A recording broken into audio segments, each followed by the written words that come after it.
जय हिंद। आज हम पढ़ेंगे भाग 5 में है संघ। संघ यानी यहाँ संघ से मतलब है केंद्र से। संघ का मतलब किससे है? केंद्र से या सेंट्रल। ठीक है, तो हमने भाग 1 भाग 2 भाग 3 पढ़ लिए थे। और अब क्या संविधान बहुत बड़ा है, तो अब एक तरफ से पढ़ने में ज़्यादा समय लगेगा। तो ये है कि जो महत्वपूर्ण चीज़ें हैं अब हम उनको देखेंगे। भाग 4 अभी हमने नहीं पढ़ा है, उसको आगे पढ़ेंगे। भाग 4 में थे राज्य के नीति निर्देशक तत्व। तो हम थोड़ी भाग 4 के बारे में बता दें। राज्य के नीति निर्देशक तत्व, उसमें क्या था कि जो राज्य के अंदर जो भी नियम कानून सिस्टम बनते थे उनके बारे में। और राज्य के नीति निर्देशक उस तत्व में ये था कि आप उतने वो महत्वपूर्ण नहीं थे। जैसे आप उसके द्वारा कोर्ट नहीं जा सकते। कोर्ट मतलब जाने का मतलब तो जा सकते, लेकिन कोई महत्व नहीं रहता था भाग 4 में। राज्य जैसे मान के चलिए कोई सरकारें हैं तो कोई सरकार जैसे अनाज देती हैं तो वो राज्य के नीति निर्देश तत्व में आ जाएगी।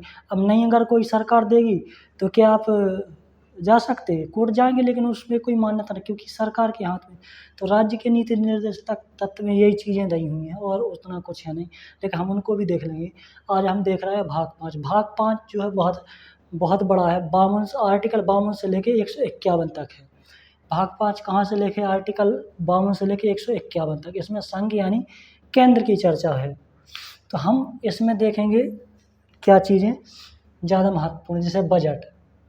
आज 112, 113 और 79, 80 हम इनमें से सबसे पहले आर्टिकल पहले के हिसाब से देख लेते हैं। देखो आर्टिकल 52, 53 आप कहोगे ये तो पढ़े नहीं हैं। सब पढ़ेंगे, लेकिन क्या है कि बहुत ज़्यादा उसमें समय चाहिए, टाइम चाहिए। लेकिन जो जो महत्वपूर्ण चीज़ें हमें लगती हैं अब हम उनको देखेंगे। जैसे हमने कुछ चीज़ें देखी थी जो आर्टिकल के हिसाब से उतनी महत्वपूर्ण नहीं थी, तो हमने मतलब आर्टिकल के हिसाब से पढ़ी तो थी, लेकिन उतना महत्व नहीं था। जैसे हमने देखा था उनमें कि जो भारत से पाकिस्तान गए, पाकिस्तान से भारत आए हैं, परमिट नियम लगते थे। अब उनका कोई आज रूल उतना नहीं है, तो है तो पूरा महत्वपूर्ण, लेकिन हम देख रहे हैं। ठीक है, तो आर्टिकल 79 यानी 79, 79 में क्या है? संसद। हम यहीं से देख रहे हैं, क्योंकि आर्टिकल के हिसाब से संसद कहाँ से शब्द आया है? ये ब्रिटेन से आया है। आर्टिकल कहाँ से, संसद कहाँ से आया है? संसद जो हम कहते हैं संसद, ये कहाँ से आया? ब्रिटेन से। यानी जो हमारा संविधान बना है ना, हमने अलग अलग जगह से उठाया। किसी देश से कहीं से कुछ उठाया, कहीं से कुछ, मतलब बेहतर तरीके से, जिससे हमारा देश चल सके। तो संसद कहाँ से आया है? ब्रिटेन से। यानी पहले जो संसद है नाम, पहले हम संसद नहीं कहते थे, था ही नहीं। तो संसद कहाँ से लाए हैं? ब्रिटेन से।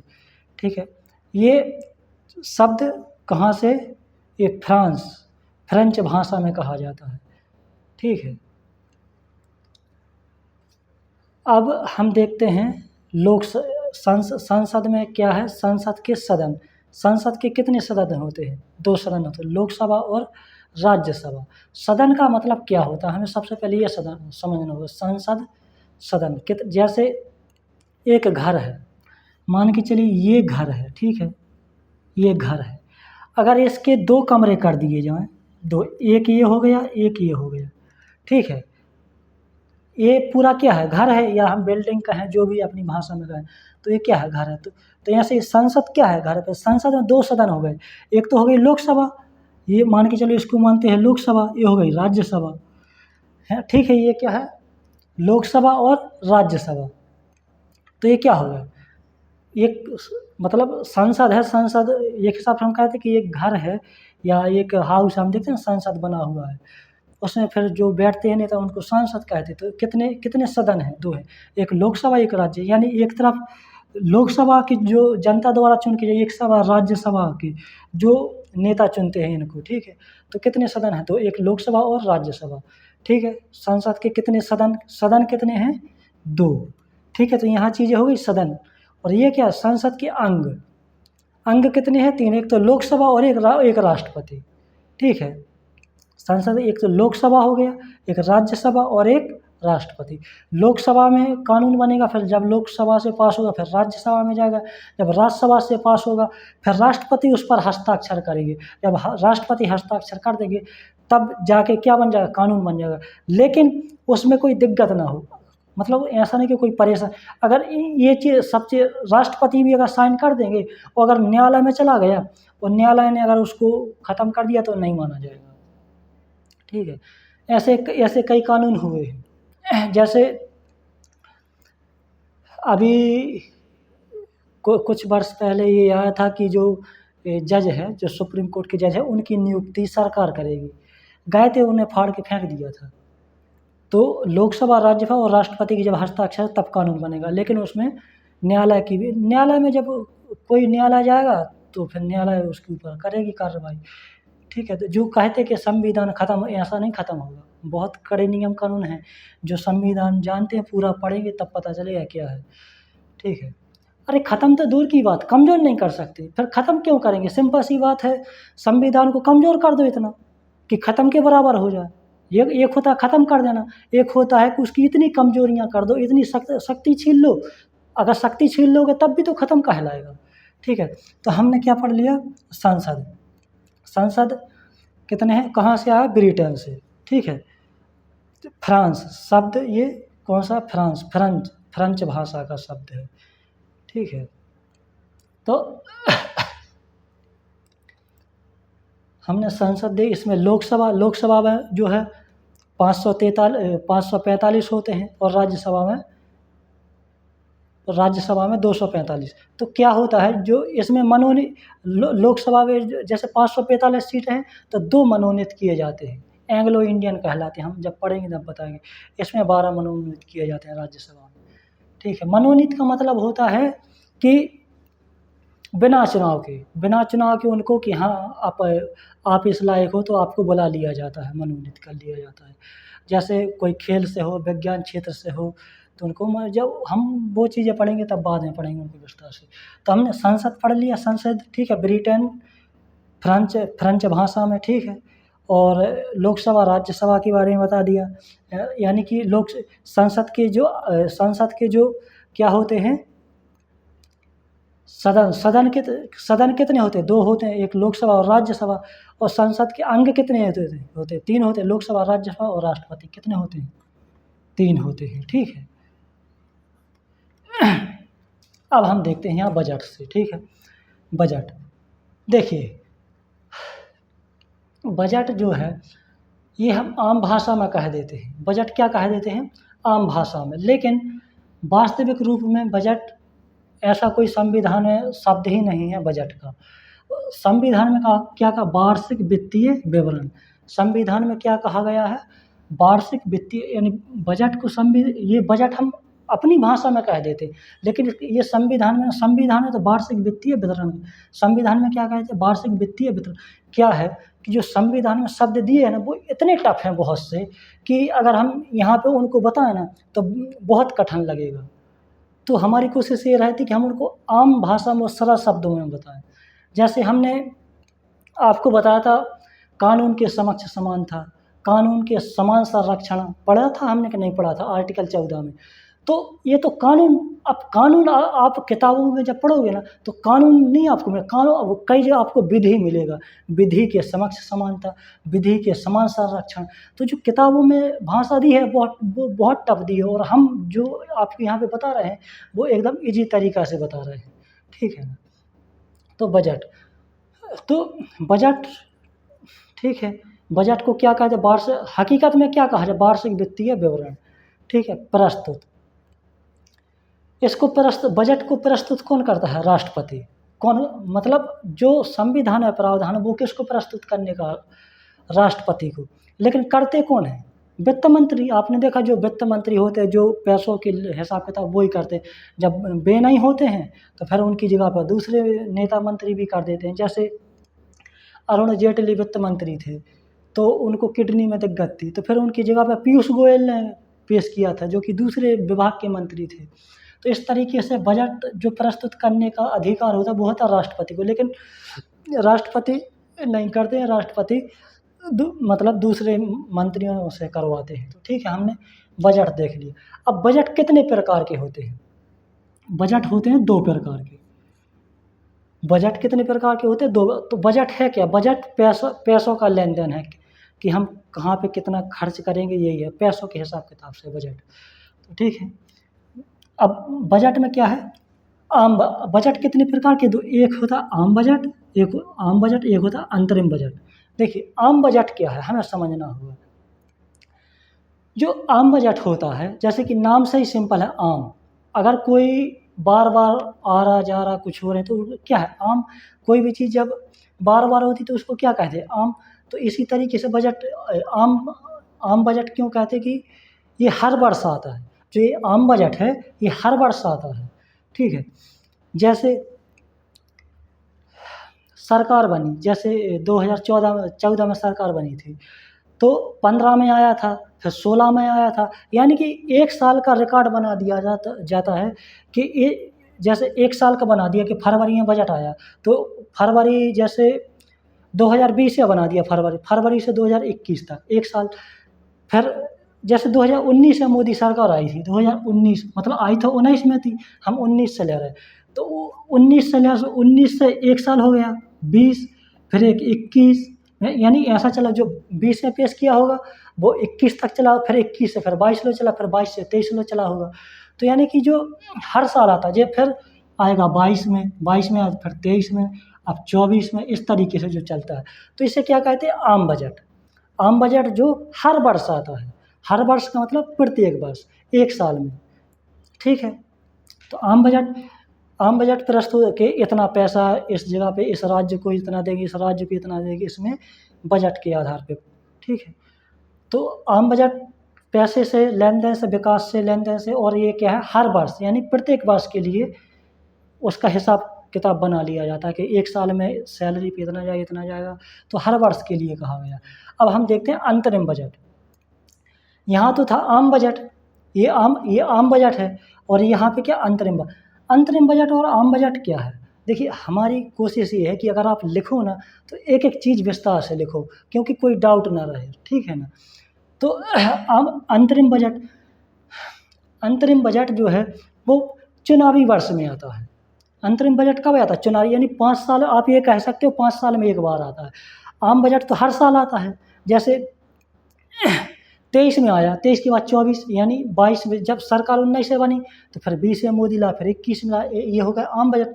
अंतरिम बजट 5 साल में एक बार। जैसे 2019 में चुनाव हुआ था, तो क्या होता है, अब हम इसको थोड़ी अलग तरीके से क्या होता है, जैसे अभी हम ये बता रहे हैं 2024 में, अब पता है कि इलेक्शन का टाइम चल रहा है।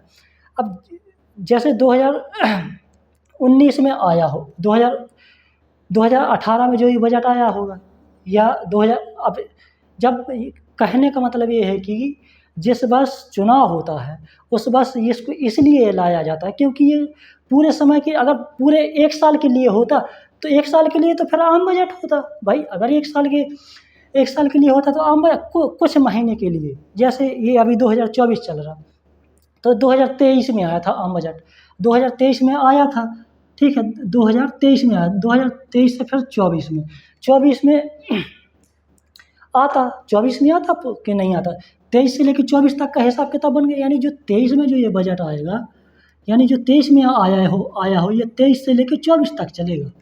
23 से लेकर कब तक चलेगा, 24। अब 24 से लेकर 25 के लिए आम बजट तो तभी हो जब 24 से लेकर 25 तक लाते। लेकिन अब 24 में क्या आएगा, अब 24 में क्या है, चुनाव है, तो 24 में क्या आम बजट आएगा, नहीं, 24 में अब अंतरिम बजट आएगा। क्यों आएगा, क्योंकि अगर भैया फरवरी में, जैसे फरवरी में लाते हैं, फरवरी या मार्च में आम बजट, और फरवरी अब जैसे फरवरी में लाए और पता है कि जून में सरकार बन जानी है, तो 4 महीने 5 महीने के लिए क्या आएगा, 4 महीने 5 महीने के लिए का अंतरिम बजट। क्योंकि अब फरवरी है, जैसे फरवरी 2024, यहाँ पे 2024, अब इसी 24 में ही अगली सरकार बन जानी है। 2024 में जैसे जून में सरकार दूसरी बन जानी है, तो कोई गारंटी थोड़ी ना कि जो ये सरकार यही हो सकता है दूसरी सरकार आ जाए, है ना। तो उसका हिसाब किताब अलग होगा, इसीलिए होता। और अगर ये सरकार भी आती है तो फिर इसके नियम अलग होंगे। फिर वो अपने तरीका से, भले ही यही सरकार है लेकिन कोई गारंटी थोड़ी कि यही सरकार होगी। तो क्या होता है, फरवरी में ये 23 से लेके 24 तक जो है ये तो हो गया आम बजट। अब आम बजट 24 से लेके 25 तक आता, तो 24 से लेके 25 तक कहाँ हो रहा, वो तो 24 में ही सरकार बदल रही। बदलने का मतलब हमारी ये नहीं कि बदल ही जाएगी, बदलने का मतलब दूसरी सरकार भी आ सकती है और ये सरकार भी आ सकती है, ठीक है। तो क्या जून तक के लिए है, यानी कि 4 महीने तक, 4 महीने तक के लिए क्या आएगा, आम बजट आएगा, सॉरी अंतिम बजट आएगा 4 महीने के लिए, ठीक है, क्लियर। तो हम अंतरिम बजट क्यों लाते हैं, क्योंकि चुनावी वर्ष होता है इसलिए हम लाते हैं, ठीक है। जब पूरा समय मिलता है विकास के लिए तो फिर हम क्या करते हैं, आम बजट लाते हैं। जब हम कुछ महीने मिलते हैं तो फिर हम क्या लाते हैं, अंतरिम बजट लाते हैं, ठीक है। तो अंतरिम बजट 5 साल में एक बार आता है, ठीक है। हमें यहाँ तक चीज़ें क्लियर हो गई, आम बजट और अंतरिम बजट के बारे में हम जान गए। अब आप सब अंतरिम बजट क्यों आता है आप अपने तरीके से लिख सकते हो।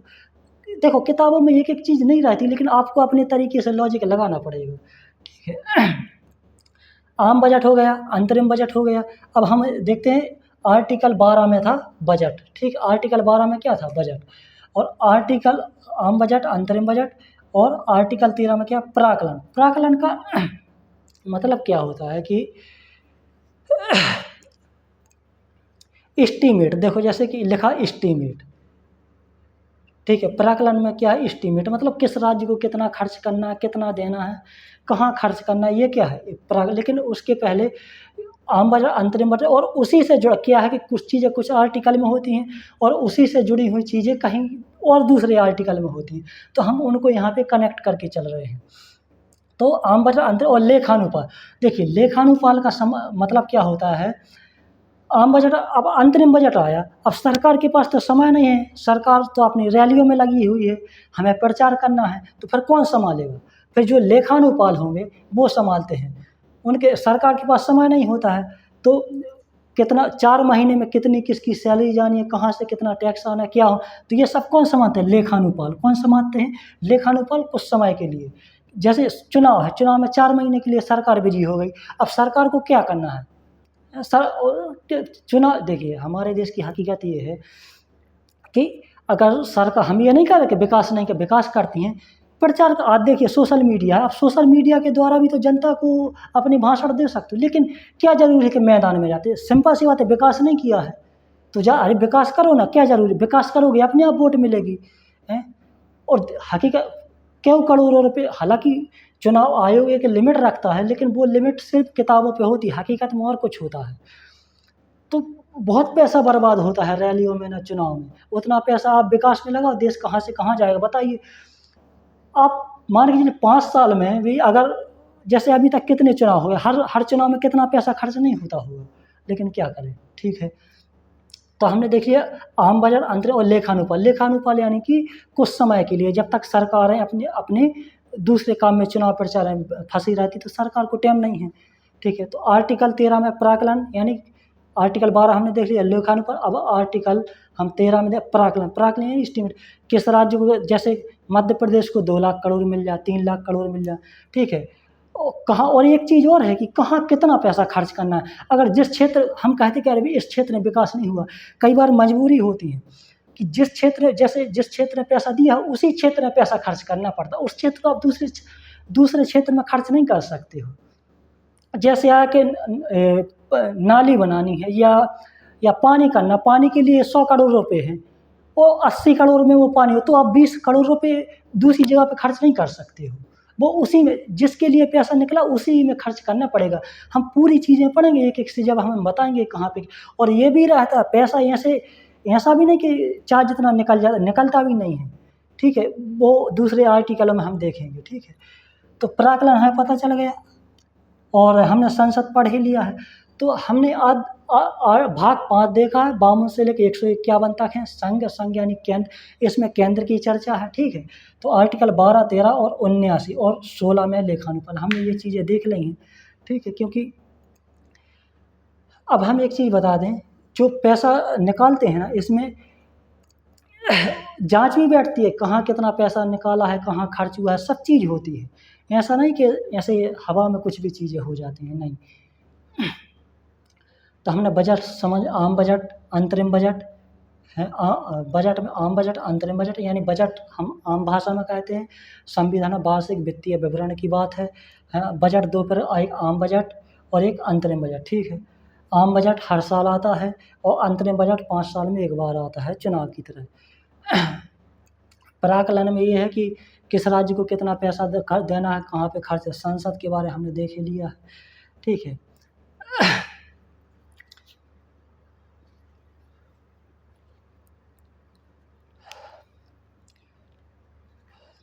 तो हमने आज आर्टिकल 112, 113 और आर्टिकल 79 यानी 79 हमने ये देख लिए हैं। अब हम क्या, क्योंकि अब हम एक एक तरफ से नहीं, जो ज़रूरी चीज़ें हैं, क्योंकि हमने तो जो पढ़ाई की है एक तरफ से, लेकिन हमारी कोशिश है कि भैया आपको जो चीज़ें ढूँढने से नहीं मिलती हैं, जो हम आपको सीधी दे रहे हैं, ठीक है ना। मतलब कहने का मतलब ये नहीं कि ये तो हमारा अधिकार है कि हम बता रहे हैं। ये है कि मान के चलिए कोई चीज़ 5वें नंबर और कोई चीज़ 20वें नंबर पे है, तो जब आप 1 से लेके 20 तक पढ़ोगे तभी चीज़ें क्लियर होंगी। लेकिन हम यहाँ पे ये बता रहे हैं कि सीधे आपको वहाँ 112, 113, अब आप कहोगे 51 नहीं पढ़ा, 52 नहीं पढ़ा, 53 नहीं पढ़े, ऐसे ये सब हम पढ़ेंगे, ठीक है।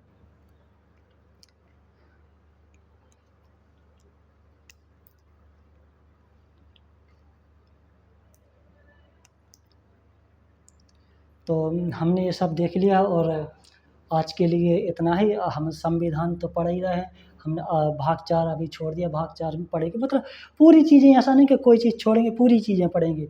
क्या हमारे पास समय नहीं है, समय की भी दिक्कत है। और देखो अगर हम रजिस्टर से बताते तो हम एक-एक चीज़, लेकिन क्या हम पहले हम खुद मेहनत करते हैं, हम खुद पढ़ते हैं बेहतर तरीके से, और अगर हमें जो चीज़ मतलब डाउट रहा था, हम वहाँ पे कोशिश ये करते कि पूरे डाउट क्लियर हो, तभी हम आपको बताते हैं, ठीक है।